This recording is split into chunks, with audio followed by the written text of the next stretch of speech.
So before we start to discuss water or wave body interaction, we're going to review the theory for water waves. And so this time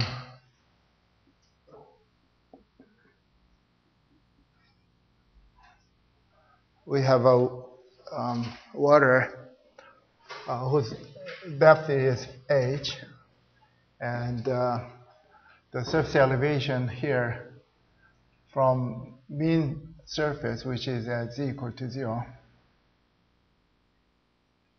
and then the surface elevation zeta. Surface elevation is represented by zeta, which is a function of x, y, and t. So the position of the instantaneous free surface is located at z equal to zeta in this way. And here we assume the fluid is inviscid again, because Reynolds number is high, and of course incompressible because we look at the water, which is incompressible fluid, and then we start from rest. The motion starts from rest, so the flow has to be rotational. Okay. Under those assumptions, we have the Galvani equation for velocity potential, which is Laplace equation in this way. And so body boundary conditions for this problem.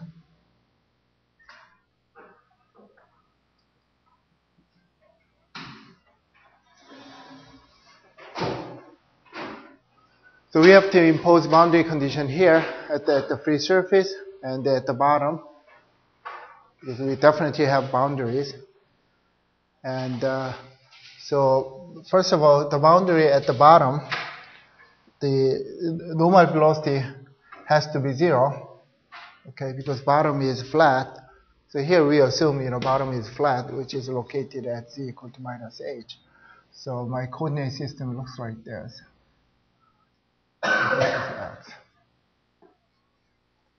So at the bottom,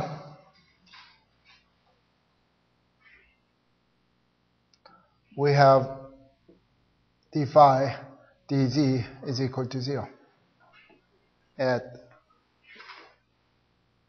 z equal to minus h.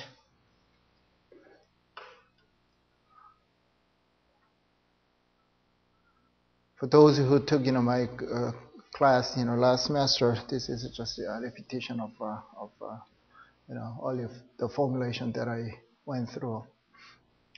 But anyway,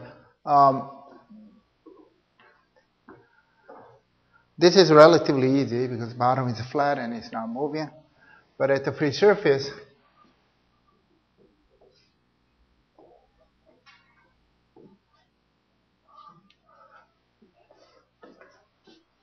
we have to impose, first of all, a kinematic boundary condition, which says, the free surface is a material surface. Okay. And so that condition, in other words, once you have a fluid particle sitting here, that fluid particle has to move with the surface. It doesn't have to be on the same position on the surface. It can be somewhere else as it moves. But the fluid particle sitting on the surface, it has to there. In other words, this guy has to move. The normal velocity of a fluid particle has to be the same as normal velocity of a surface. Okay. There can be some, the relative tangential velocity, but the normal velocity has to be the same. Otherwise, you will have a gap between fluid particle and the surface, which is not physical, unless you have some splash or happens. So that condition can be written in the following way. So this capital D is, as we defined earlier, is a material derivative, and where F is z minus zeta. Okay? So f equal to 0, this gives the position of the free surface, and f equal to 0 gives again the position of the free surface, and that guy f has to satisfy this condition, this equation, because f, the free surface, is material surface. So this one says the free surface is a material surface, meaning that the surface with the same fluid particles. Okay, or you can say fluid particles cannot leave the surface. They're all the same thing. So what it says here is if you move with the fluid particles, f doesn't change. That's what it means. And then material derivative is defined d dt plus u dot gradient. Okay, that's the definition of material derivative, and therefore we just evaluate this equation for f defined over there. Then we have minus d zeta dt minus d zeta dx, and then u is d phi dx. So u zeta x, and then I need let me write down this way. Sorry. So u d phi dx and d zeta dx. Okay. So this is df dt, and this is u df dx with the negative side, because x that only depends on x and y. And then I have d phi dy and d zeta dy, and then I have d phi dz and df dz, but that is 1, so that's what I have. Okay, so once again, this is coming from this.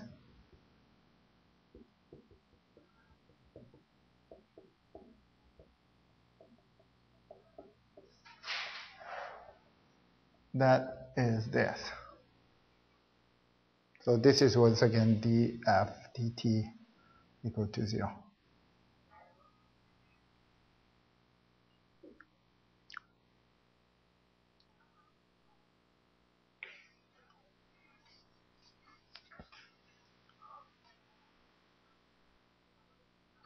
So this is a very good thing to remember.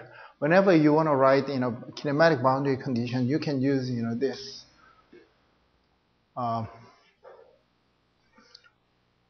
equation when the surface of the boundary is the material surface. Okay. So that boundary condition has to be imposed at the free surface. So I can rewrite that as d zeta dt plus d phi dx, d zeta dx plus d phi dy, d zeta dy is equal to d phi dz. I have to evaluate at z equal to zeta x, y, t. Okay, so that's my first kinematic boundary condition. So this is kinematic free surface boundary conditions. Boundary condition.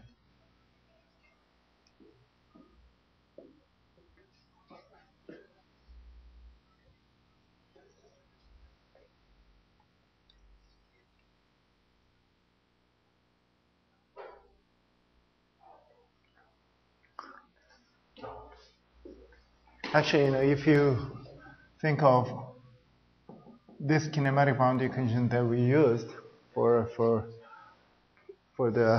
a body whose velocity is capital V, this comes from exactly this equation. Although it's not easy to see from here, but they are identical. Okay, so that's a kinematic boundary condition that you have to impose. So since we have two boundaries at z equal to minus h and z equal to zeta, so it seems to be okay. I have okay to have two boundary conditions, but it's not quite okay because we don't know what zeta is. Okay. For the flow around the body problem, we knew the body geometry and so on, so we were okay by imposing just kinematic boundary conditions. But this time, the surface where we impose boundary conditions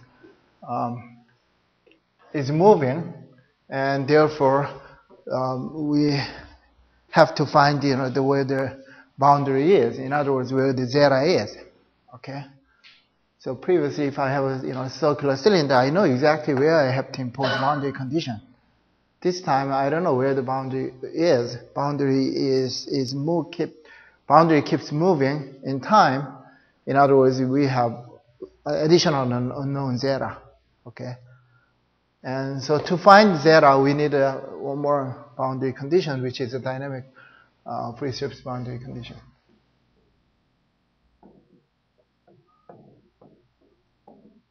Okay, which means free surface boundary condition.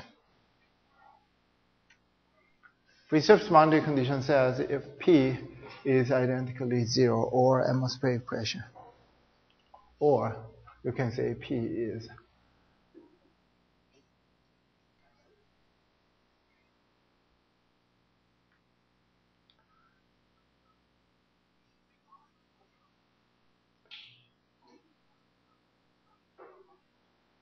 so when we have free surface like this and water is here and the air is here and the density of air is about the density of water is 1,000 times greater than the density of air, so air motion is not that important unless there is a strong wind. If there is a wind, then of course you have to consider the effect of air to the motion of water. But if you don't have a strong wind, then the motion in the air induced by the fluctuation of free surface is relatively small, and therefore we neglect the effect of air. Okay, and that's why we assume pressure on the free surface is exactly atmospheric pressure. Okay, so this is the atmosphere.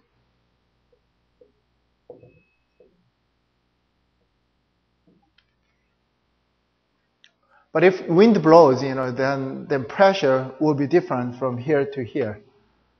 Okay. So pressure here is definitely, probably low, and pressure here is high. Okay. Once again, it's pressure gradient. If you think of this as part of a circle, then you know how pressure distributed when flow passes by. But if wind is not that important in your problem, and for most of cases we neglect the wind, and therefore we can assume pressure is atmospheric pressure. Otherwise, if you have a wind and windy, if you have pressure gradient, then you have to have P is equal to pressure from the air, which doesn't have to be constant. But this time atmospheric pressure we assume constant. Okay. And then if you just take the difference between absolute pressure and the atmospheric pressure, then the gauge pressure is 0. So we can say the pressure is 0 at the free surface.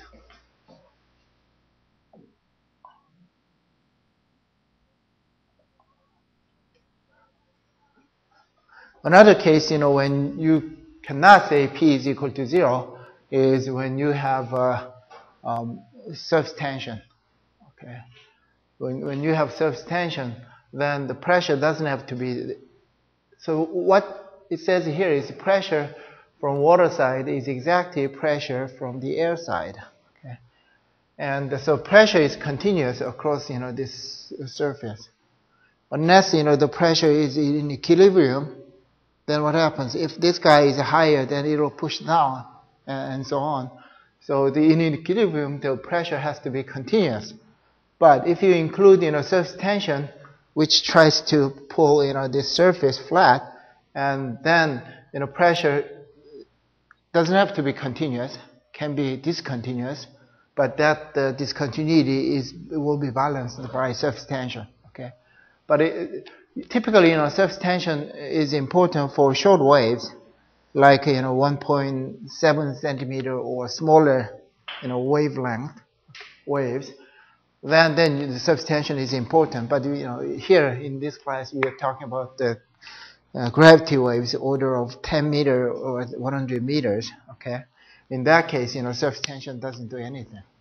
So since we are interested in waves whose length is comparable to the offshore structures or any body in water, which is not small, and then we can safely neglect surface tension. Okay. Then you always have little ripples on the top of long gravity waves, and those ripples are typically effect of surface tension. Okay, but if you have a structure like this, okay, it's a 1 centimeter wave, doesn't do anything. Okay, so you can neglect surface tension. So here, in the absence of surface tension,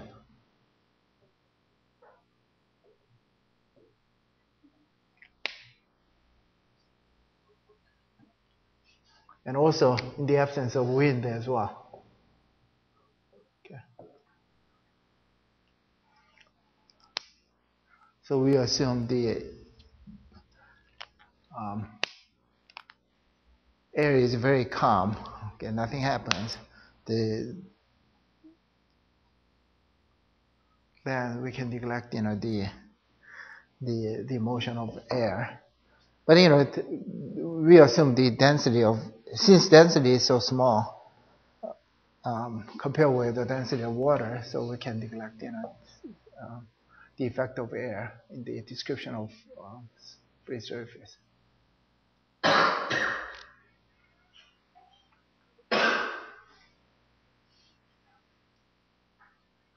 Okay, so this is our dynamic free surface boundary condition, and since this is inviscid, incompressible, and in rotational flow, you can write the pressure in terms of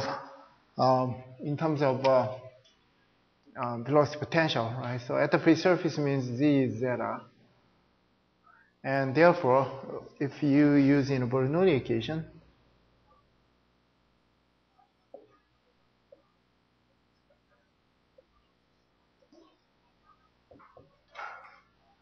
P, so d phi dt plus 1/2, okay? And then I have rho g zeta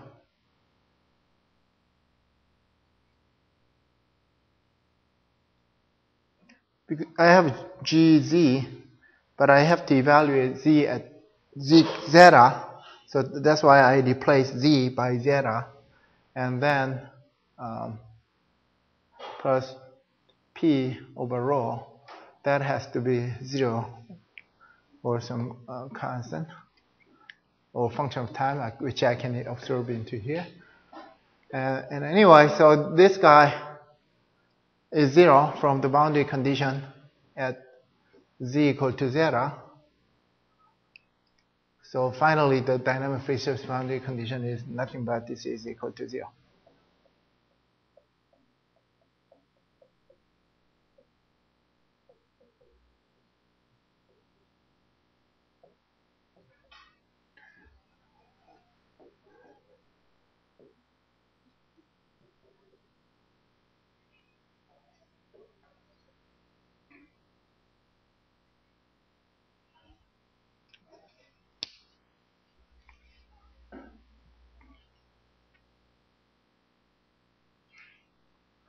Once again, if you have some pressure field here,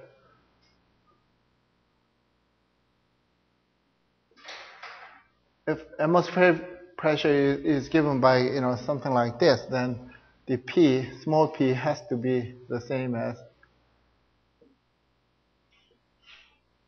xyt instead of 0. Okay, that's what we have to impose. In that case, instead of putting this guy is equal to 0, so you can put some function of x and t here. If there is some external pressure applied to the surface, then you have to modify your dynamic free surface boundary condition. But otherwise, this is good.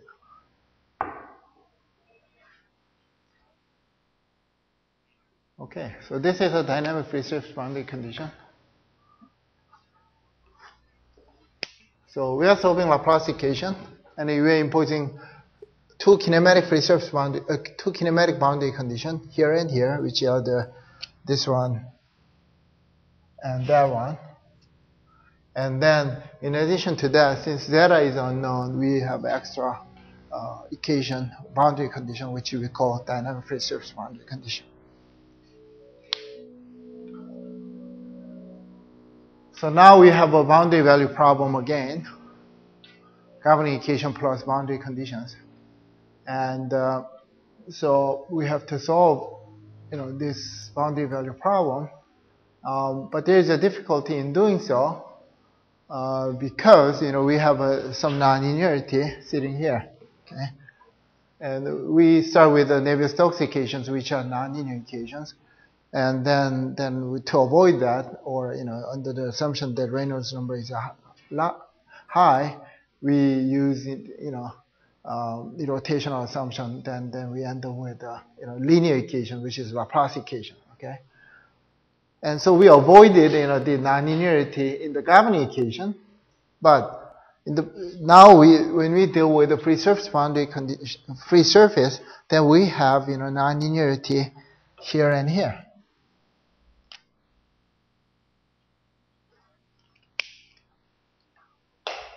Once again, look at this. The reason why these are nonlinear, this phi is unknown, which is a solution of Laplace equation, but we also don't know zeta. So this is an unknown times unknown. So this is a nonlinear terms. These are the nonlinear terms. So we have a nonlinearity because we don't know zeta. Okay? And also we have a nonlinearity here as well.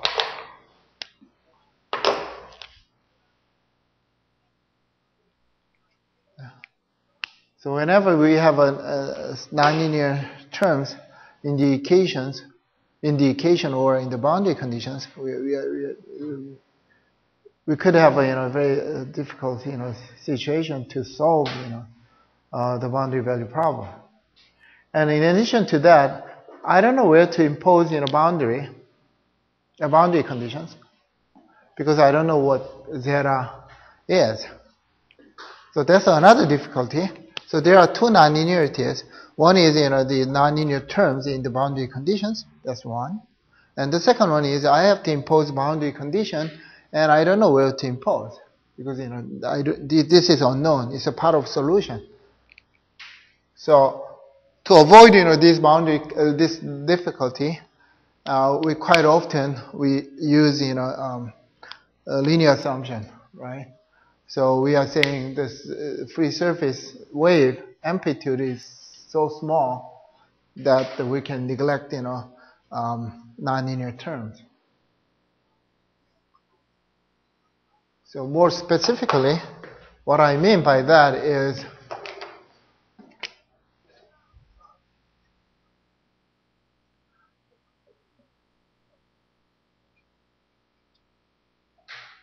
so we use the small amplitude assumption.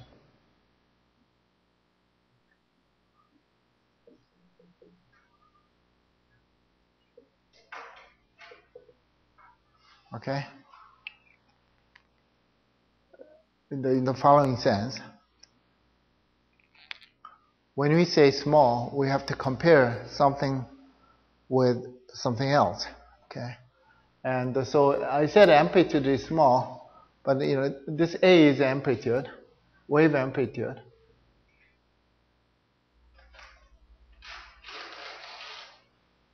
As you will see later, amplitude is defined in this way. So this is amplitude, which I call A. So the distance between crest, top of the wave, and the mean position I call amplitude. And wave amplitude is smaller than lambda, which we call wavelength. I'm going to define what the wavelength is a little later, but the wavelength is typically, so this is X. I'm taking a snapshot, I'm taking a picture, okay, boom. Then I see free surface like this, and I know this is a mean free surface. Then I'm measuring distance from here to here, so crossing point to the other crossing point, and then which I call lambda. So if this is a sine function, that's a period of the sine function, okay, which I call wavelength, lambda. That is small. So this is a very important and useful assumption for water waves.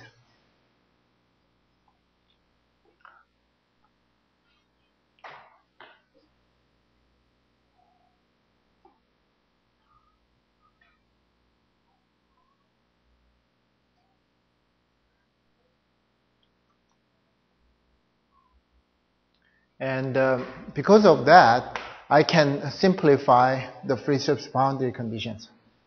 Okay? And what it means is the following. For example, if I have zeta x, if I have the derivative of surface elevation with respect to horizontal direction, then this guy is order of zeta. This is zeta. The order of surface elevation is a, and I divide by x, which is the characteristic length in the x direction, which is lambda. So I'm saying the slope is very small, okay, or steepness is very, very small. So instead of saying small amplitude assumption, you can call this a small steepness assumption or small slope assumption.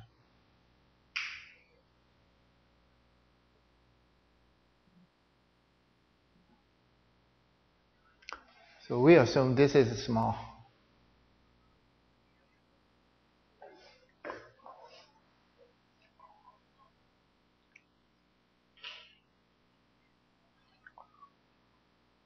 So how small it has to be?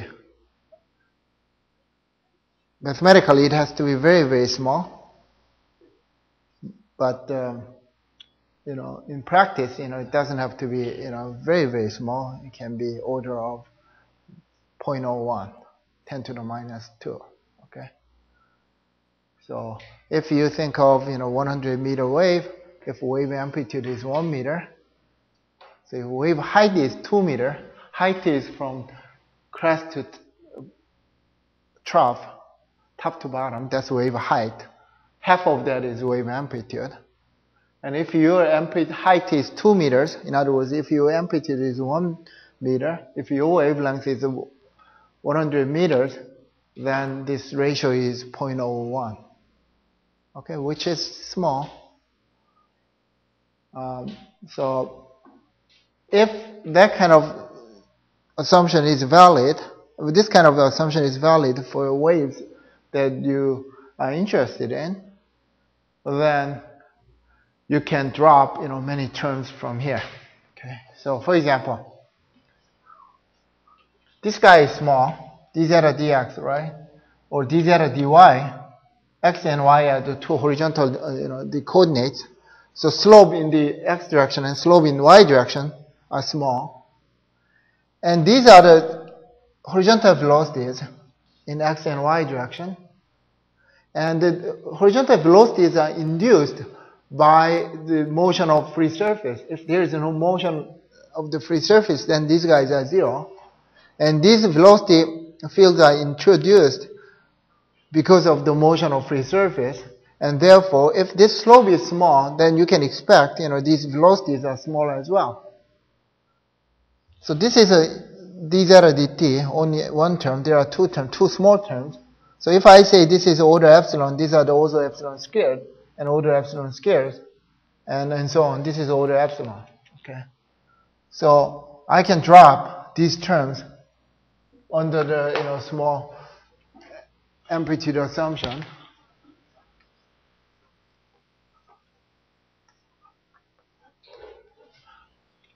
So basically what I'm doing is I'm linearize the problem by dropping nonlinear terms. So under the small amplitude assumption,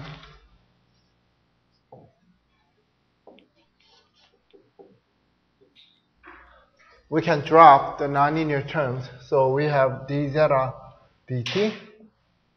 So basically I drop this guy and this guy because these are order of epsilon square.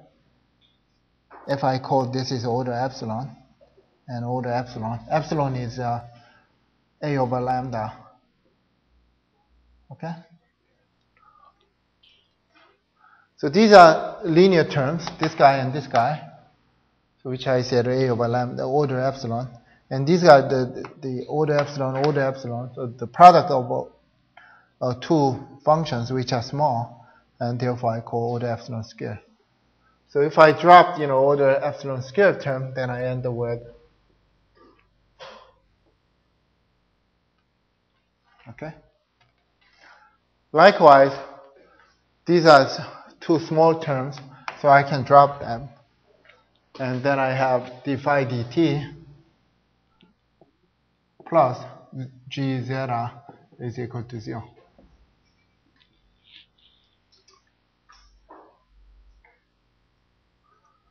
Since I just dropped the nonlinear terms, this actually, what you are doing is a linearization.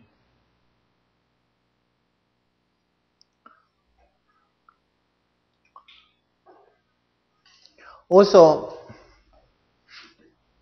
this is another nonlinearity because I don't know where to impose boundary conditions. Even though I drop these two terms, still I don't know where to impose boundary conditions. So, but here we assume the wave amplitude is so small, therefore, instead of imposing boundary condition on the surface, I'm supposed to impose boundary condition here on the surface, but instead of doing that, because this distance is so small from the mean level,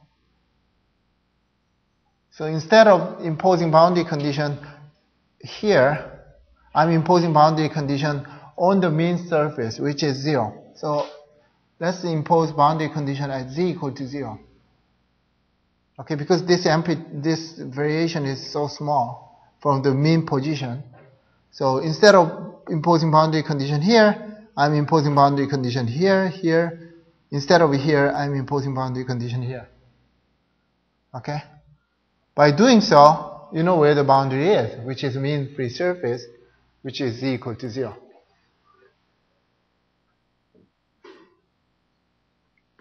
So this is the mean surface, the mean position of the free surface.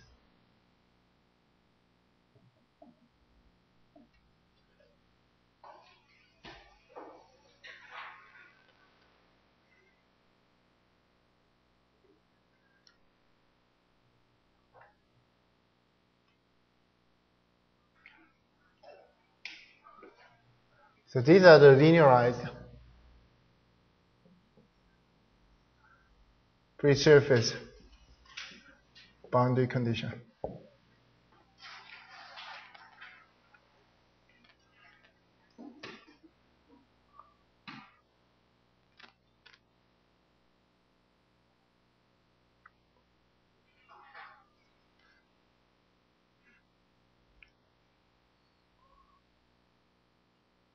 So there is a more rigorous way to show, how we get this under this assumption, but at this point, I don't think, it's necessary.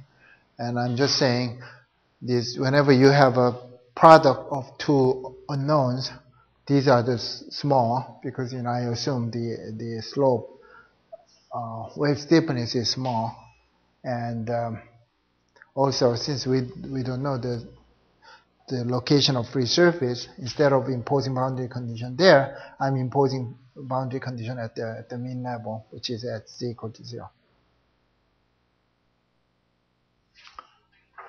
Okay.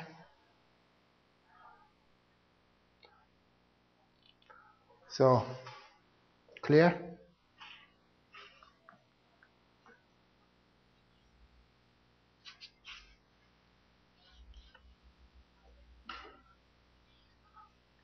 Now, from now on, I'm going to use, these are the for free surface boundary conditions.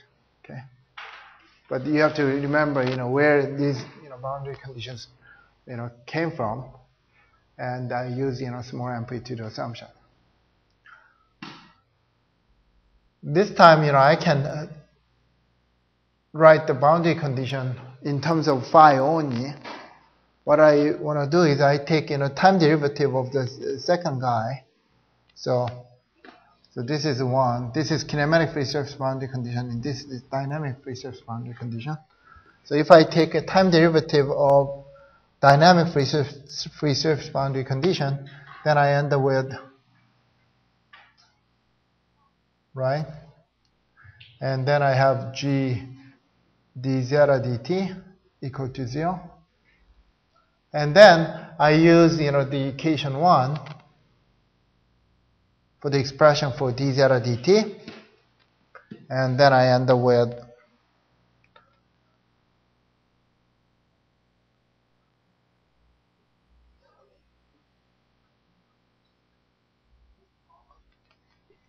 at z equal to 0.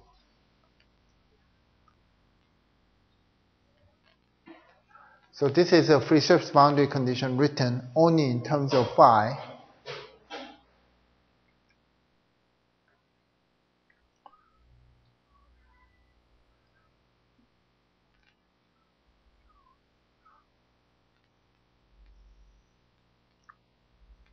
But zeta is also of interest. So once you know phi, you want to find the zeta surface elevation, which can be found from here or here. So zeta from dynamic free surface boundary condition, I can find zeta from this.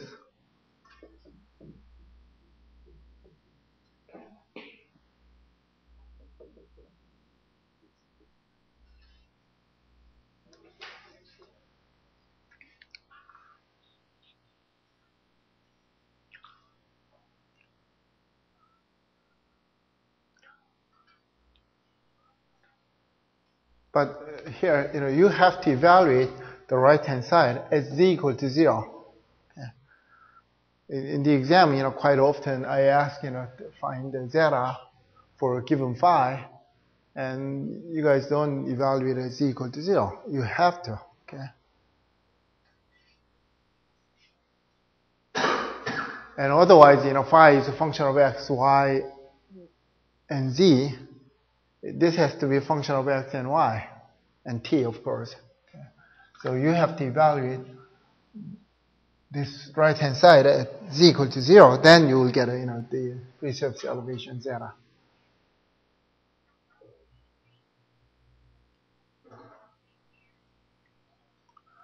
Okay.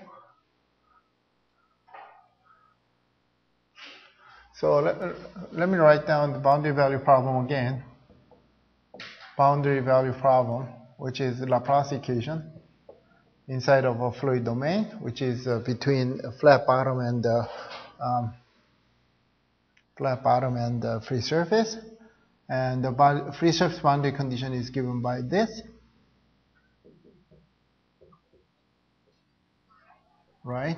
And then d phi dz is equal to 0 at z equal to minus h, and this is at z equal to 0. So these are the this is the, the boundary value problem that you have to solve.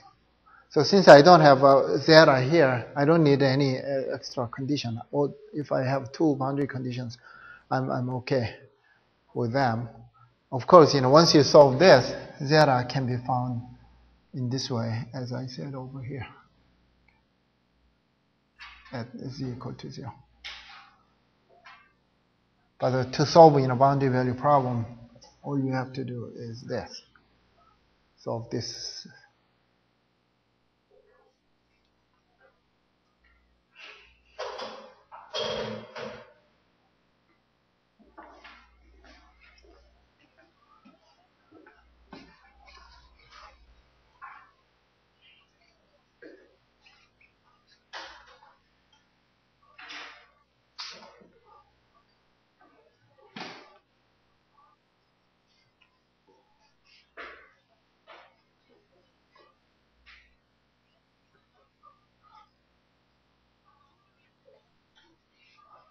Okay? Now, let's solve, this boundary value problem to find, phi. And so we use, method of separation of variables. So using separation of variables. Now it's a linear problem because we use the linearized free surface boundary condition. And therefore we can use, separation of variables. Separation of variables, doesn't work all the time. It only works, for a linear problem. And so phi is written in this way. So to find, the solution, we assume, our problem is in 2D. So instead of looking at 3D problem, there is no difference between 2D and 3D. Okay, the only difference is this is a 2D Laplacian instead of 3D Laplacian for two-dimensional flow. So for 2D flows, in other words, I have only x and z coordinate. There's no variation in y direction. Okay, and then I have phi is a function of x, y, and t. No, x, z, and t.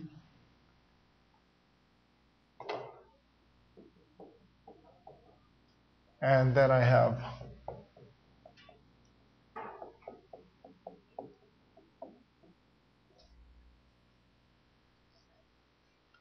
so I assume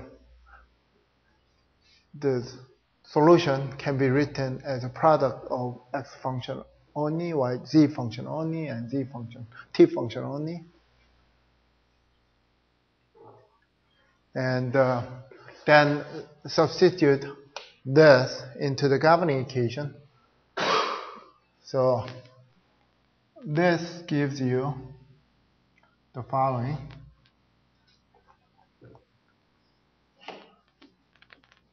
So when I take a second derivative of phi with respect to x, I get this, which means, these are the derivatives. So this prime means, d dx. Plus, I have phi xx, and then I need a phi zz, which gives, x z double prime t equal to 0. So I divide by whole thing by x, z, and t, and then I end up with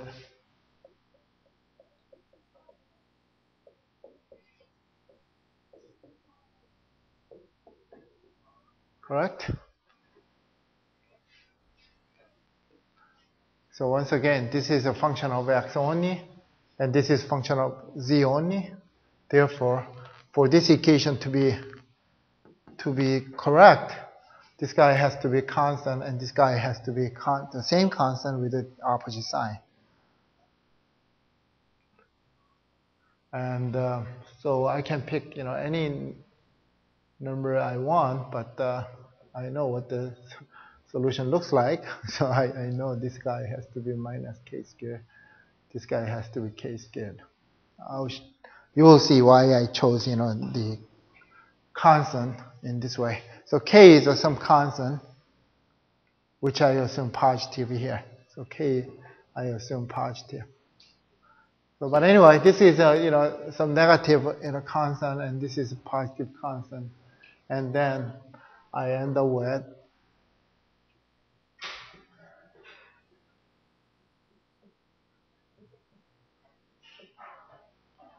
and then I have z double prime minus k squared, z equal to 0. So those are the two equations for capital X and capital Z. And solution of this guy is, I hope you know, this is either cosine or sine. That's the solution. If I put cosine or sine, it's a solution of this first equation. Or I can write, in solution in complex form in the following way. A e to the I kx plus b e to the minus I kx. Or you can say A cosine kx plus B cosine kx if you want to write in real form. And if you want to write in complex form, then you can write this way.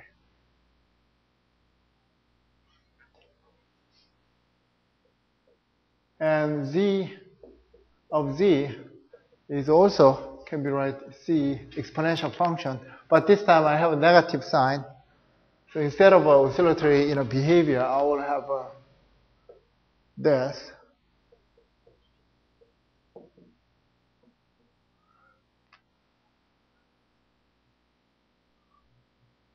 Okay. Or I can say c is hyperbolic cosine.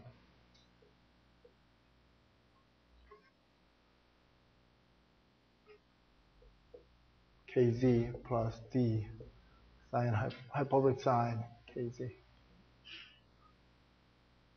So either this way or this way, because hyperbolic cosine x is z is e to the kz, e to the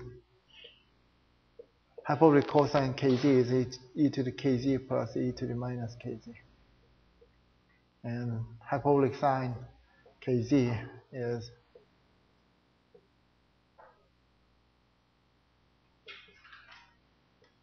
because of that, any exponential function, I can combine these two to write this way from the definition of hyperbolic cosine and hyperbolic sine. Okay? So finally, I have a velocity potential, which is A e to the I kx plus B e to the minus I kx. And C, let me use a hyperbolic function instead of an exponential function, plus D hyperbolic sine kz t of t. At this point, I don't know what t of t is yet, because the Laplace equation doesn't have a time derivative. So this is the general solution. At this point, let's start to impose a boundary condition. So first boundary condition that I want to impose is a bottom boundary condition.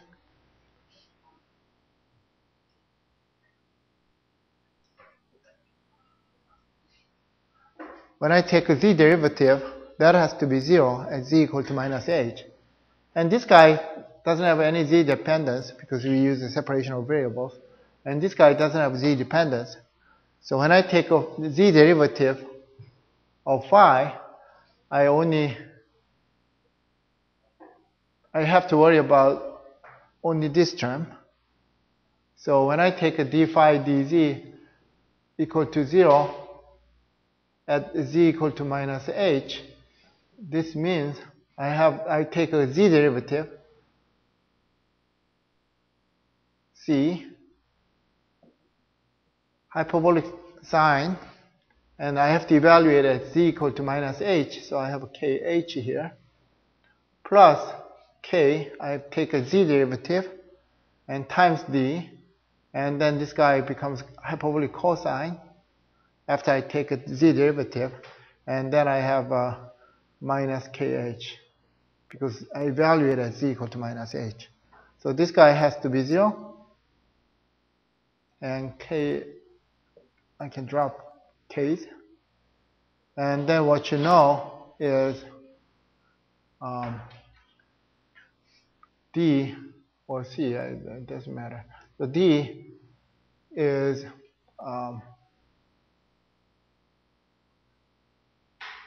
this guy is a minus hyperbolic sine if I pull out negative sign, and then I move to the right hand side, and this is a even function, so I still have a hyperbolic cosine. So at the end, what I get is hyperbolic cosine at the bottom and hyperbolic sine top times c. So I got a relationship between d and c by imposing bottom boundary condition.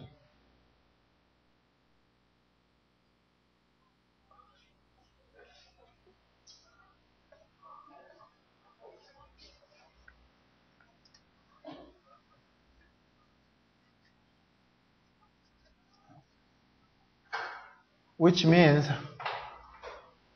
I can write the velocity potential phi, or since I can write z of z, which is a c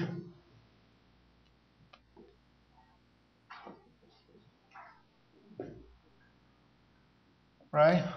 Now I know the relationship between c and d. I can write d in terms of c. So I have c plus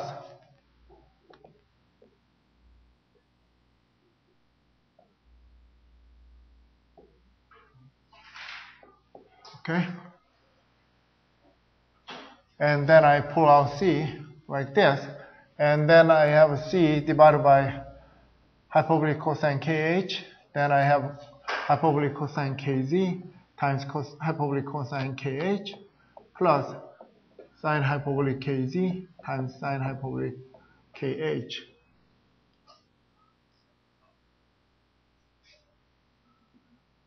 This is a constant, a known constant.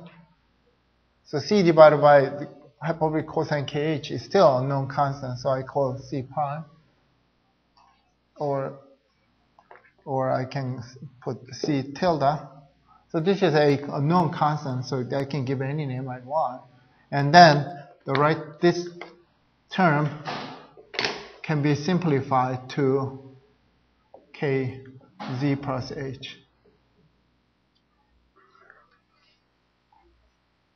Okay.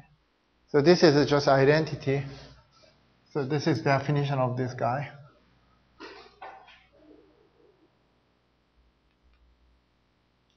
So now my velocity potential looks like a e to the I kx plus b e to the I kx and hyperbolic cosine k z plus h, and then I have t of t.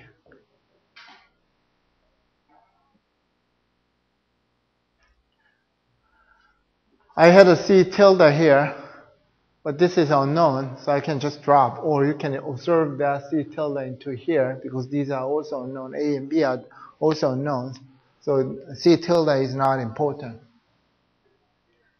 So this is my velocity potential after I imposing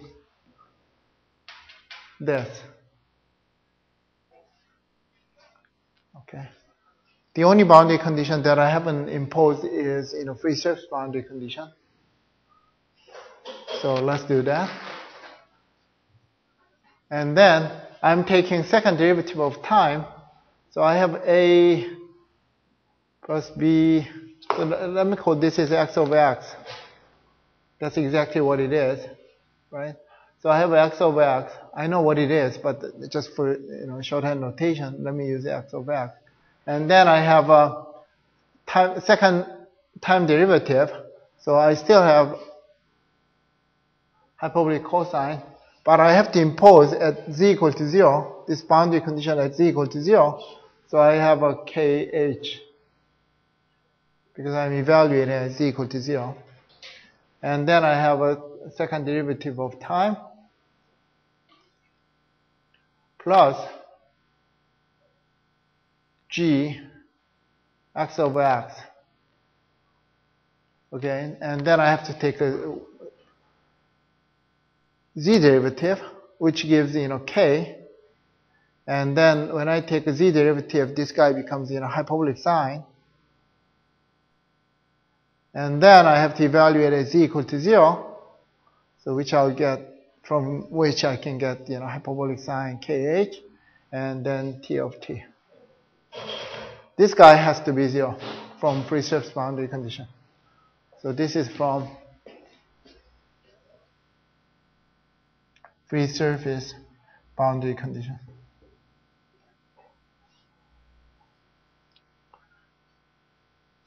So that will determine the t of t.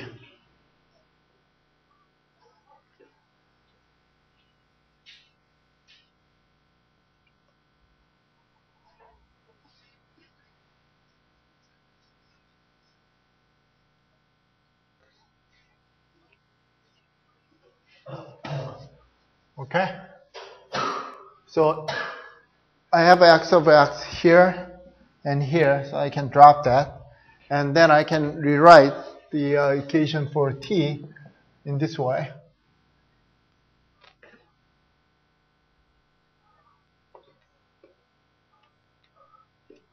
G times k. And then I have sine hyperbolic sine divided by hyperbolic cosine, which is a hyperbolic tangent, kh times t is equal to 0.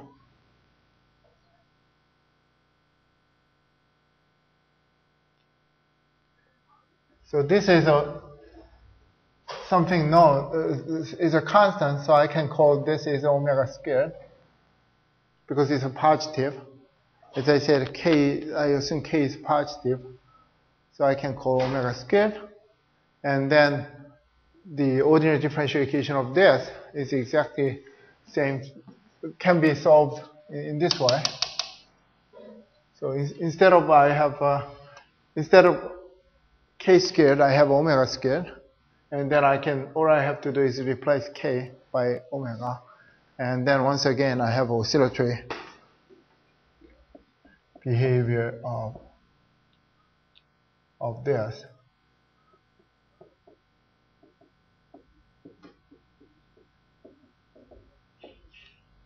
Okay. But omega is this. This definition is important. Okay. So omega and k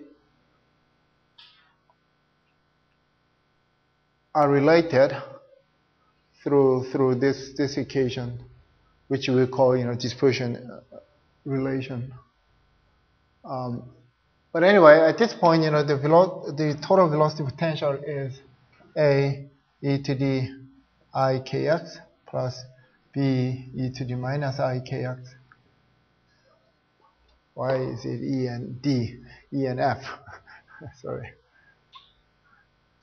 And then I have e to the I omega t plus f e to the minus I omega t, and then hyperbolic cosine k z plus h. So this is the general solution of the Laplace equation satisfying bottom boundary condition and the free surface boundary condition. And the relationship between omega and k is given by this.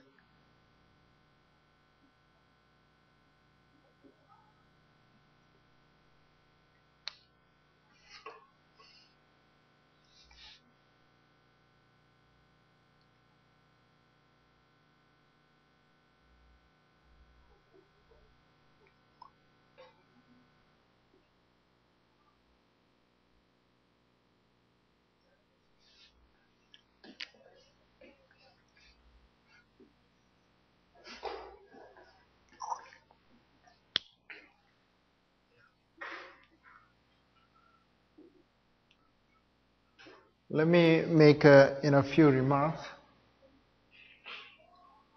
So we solve Laplace equation by using separation of variables, and then we end up with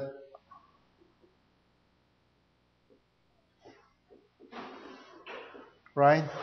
Although I erased that. And then I said this is minus k squared and this is k squared. Okay. You're wondering why I use minus k squared plus k squared here instead of or why can't I use this? Sure, I can use that as well. But as soon as I do that, if I change the sign of here and here, then I will get a minus sign here, plus sign here. As soon as I put minus sign here, then I'll get an exponential function here. And here I have an oscillatory function here. Right? And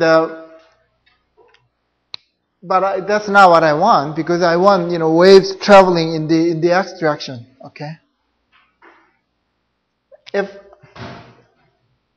velocity potential decays exponentially in x, I wouldn't have the waves. So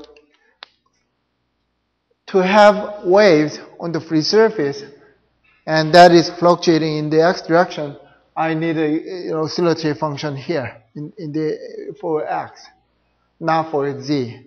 Okay, and that's why we pick this particular sign. Otherwise, I wouldn't get the wave motions, waves traveling in the x direction. If you change the sign, you can have waves traveling in z direction.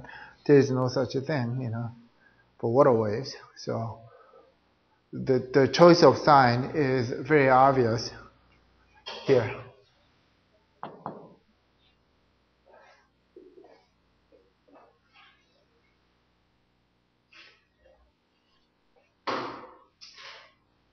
And the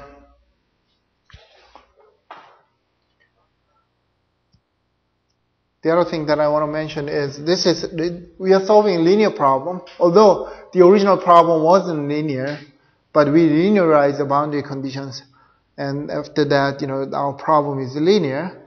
So there are 4 linear combination of solutions. One is this times this, plus this times this, plus this times this, plus this times this. So there are 4 terms. Each of them is a solution of the problem. So for example, if I pick this guy times this, one of my solution will be looks like a times e, but both are the unknowns. I can call a tilde e to the I kx plus I omega t times hyperbolic cosine k z plus h. Because our problem is linear, this is a solution. Likewise, this times this is also a solution. Let me call phi 2. Some capital A times f. Once again, this is another unknown, so I can put, I can call it a tilde, and then I have e to the I kx minus omega t times hyperbolic cosine k z plus h. So if this is solution, this is solution, and linear combination of that is also solution, and then we can write phi 3, phi 4 as well.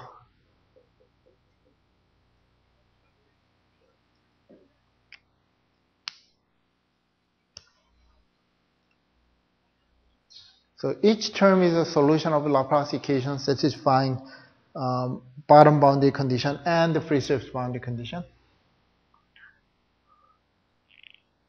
And then the linear combination of those is also solution, as you can see from here.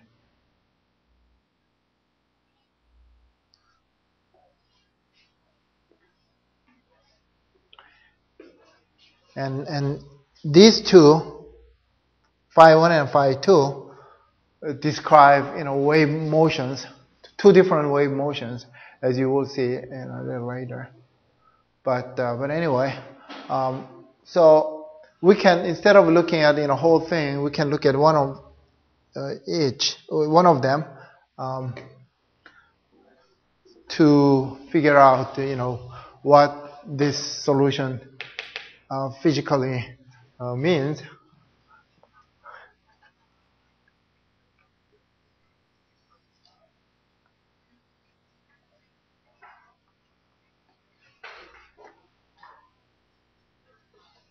So I can pick phi 1 or phi 2 first, but let me pick phi 2.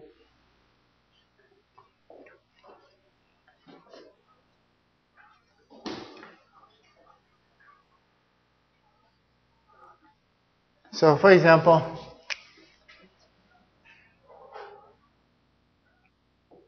let's say my velocity potential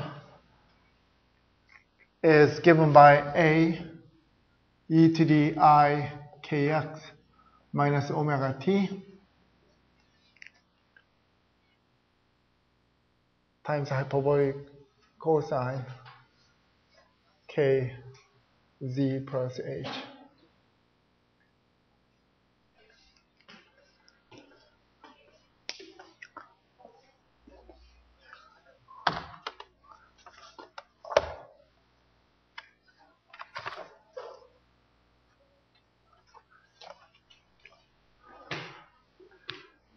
And then the surface elevation zeta, once I know phi, I can find surface elevation from there, which can be found from this formula.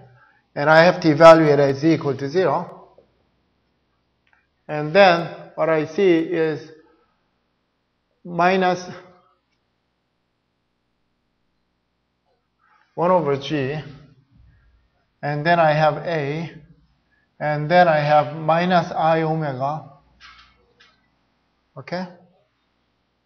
When I take a time derivative, and then I end up with e to the I kx minus omega t, and hyperbolic cosine k. Here, once again, I have to find, zeta. I have to evaluate at z equal to zeta. So I have put z equal to 0. Then I have kh here.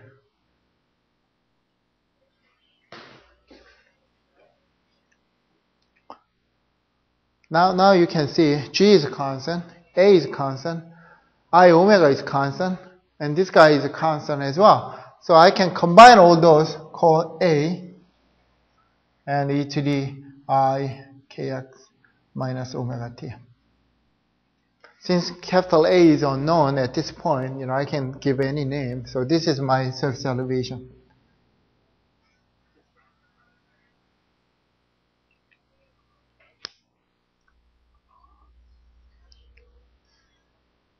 And in fact, the surface elevation cannot be a complex number, complex function. It has to be real function. So even though I didn't write, here, but what it means here is I'm taking real part of that. So what it really means is zeta is the real part of a e to the I kx minus omega t. So here this means real part.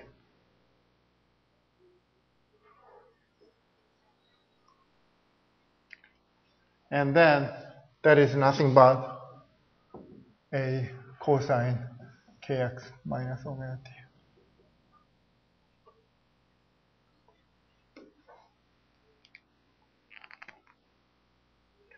If a is real. So this velocity potential represents this surface elevation, surface elevation. Okay. So this is nothing but a cosine function, and the function traveling in the x direction. So what you see here is when you take a snapshot, in other words, if I set t equal to 0, then I have a cosine kx. Okay, that's what you see. So initially what you are going to look at is the following. So this is one period. Of course, this period that repeats. Okay. So this is and this is zeta. So this is A. From here to here is A, which we call a wave amplitude.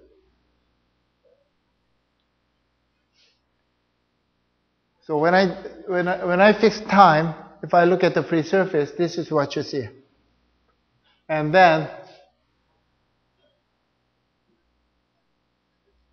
this distance period is given by, which I call lambda, is given by 2 pi divided by k.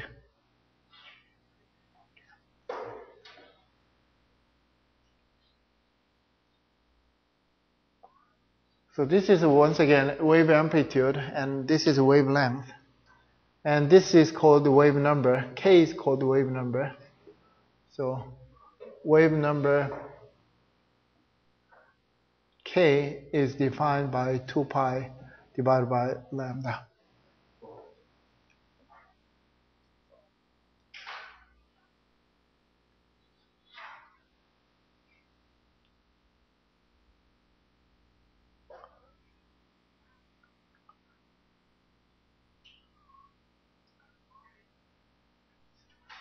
So now K was, the separation constant, but now we give, some physical meaning to K, which is a wave number.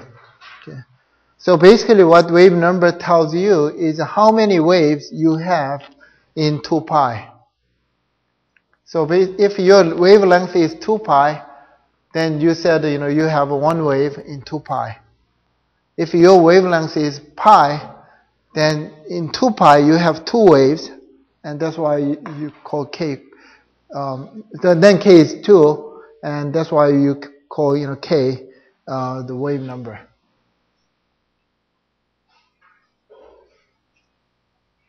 Okay, and to get this solution, remember that we assume A over lambda is much less than 1.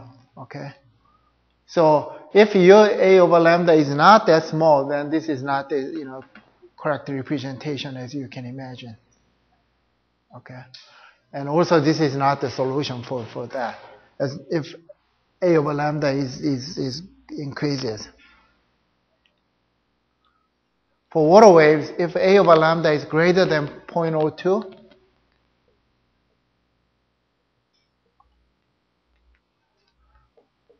linear solution are not so good. Okay?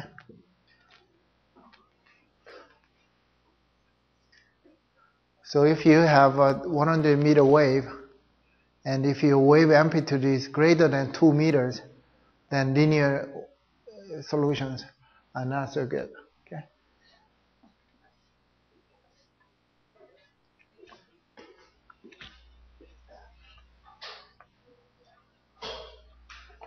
Also, you can measure surface elevation fluctuation at a given point by using wave probe or something like that.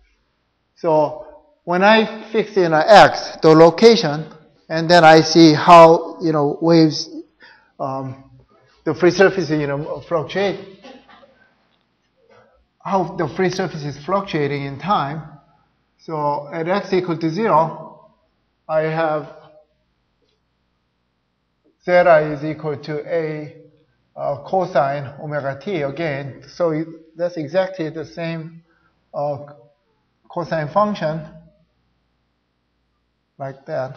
Not exactly cosine.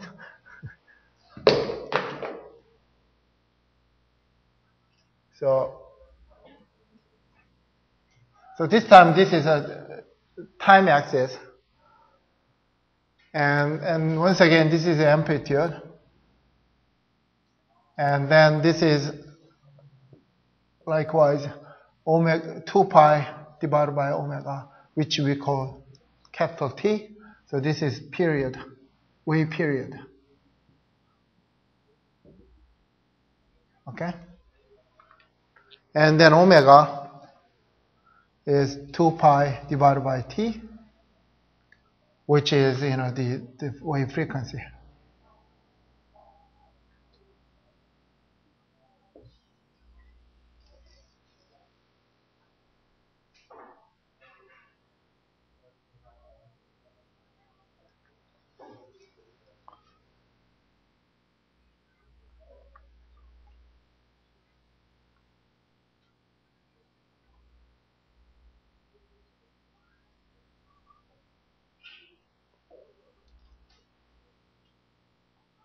So what it means, if you fix your location, and then if you look at the free surface, and then at t equal to 0, you see crest, and as time goes on, you see the trough, and then you will see crest again. And how often you see crest? You see the crest every wave period. Okay, so you are in a fixed position, and then you look at the free surface, and then at t equal to 0, you see crest, and then you see this later, and this, and then you see trough, and then after one wave period, you start to see crest again, and the wave frequency is given by this. Now we give the physical meaning between meanings to k and omega, which are the wave number and wave frequency, and then we know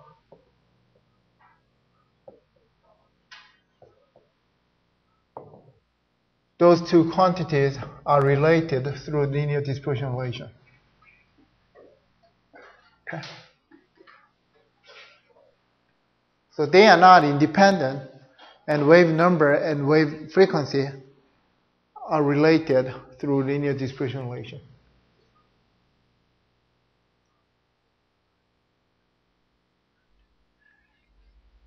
So this h, once again, is water depth, and this is gravity. So once you know k, you can find omega, or once you know omega, you know what the k is. And also dispersion relation. In this dispersion relation, you have gravity g. So definitely, gravity is an important, physical. The gravity is really, what the free surface fluctuates, and that's why we call, these waves are gravity waves. Okay, so when you lift a free surface, the free surfaces try to go back due to the gravity, and that's why free surface is fluctuating, and that's why we call these waves are gravity waves. And as you can see from the linear dispersion relation, gravity plays a important role in determining the relationship between frequency and the wave number. Okay, I'll continue to discuss linear waves next week. And, so.